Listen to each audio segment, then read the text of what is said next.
ಇವತ್ತು ಪೂರಾ ತಲೆನೇ ಎತ್ತಕ್ಕಾಗ್ತಿರ್ಲಿಲ್ಲ. ಹಾಯ್ ಎಲ್ರಿಗೂ ನಮಸ್ತೆ, welcome to my mini blog. ಇವತ್ತು ಬೆಳಗ್ಗೆ ಎದ್ದಾಗ ತುಂಬಾನೇ ಲೇಟ್ ಆಗಿತ್ತು. ಕಾರಣ ಏನಪ್ಪಾ ಅಂದ್ರೆ ಫುಲ್ ತಲೆನೋವು ಬಂದ್ಬಿಟ್ಟಿತ್ತು. ಇವಾಗ ಅದೇನೋ ಗೊತ್ತಿಲ್ಲ, ತುಂಬಾ ತಲೆನೋವು ಬರುತ್ತೆ, ತಲೆ ಕೆಳಗಡೆ ಬಗ್ಸಕ್ಕಾಗಲ್ಲ, ಅಷ್ಟು ತಲೆನೋವುತ್ತಿರುತ್ತೆ. ಎದ್ದಿದ್ದೆ ತುಂಬಾ ಲೇಟ್ ಆಗಿತ್ತು ಅಂತ ತಿಂಡಿ ಮಾಡಕ್ ಆಗ್ಲಿಲ್ಲ. ನಮ್ಮ ಮನೆಯವ್ರು ಹೋಟೆಲಿಂದ ತಿಂಡಿ ತಂದ್ಕೊಟ್ರು. ತಿಂಡಿ ಎಲ್ಲ ತಿನ್ಕೊಂಡು ಹಾಸ್ಪಿಟಲ್ ಹೋಗ್ ಬರೋಣ ಅಂತ ಹೋದ್ವಿ.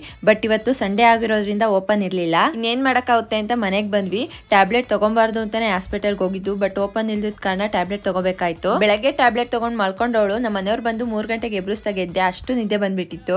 ಊಟ ಮುಗಿಸ್ಕೊಂಡು ಸ್ವಲ್ಪ ಪಾತ್ರೆ ಇದ್ದು ತೊಳಿತಿದ್ದೆ, ಅಷ್ಟರಲ್ಲಿ ಈ ತರ ಸೌಂಡ್ ಬಂತು.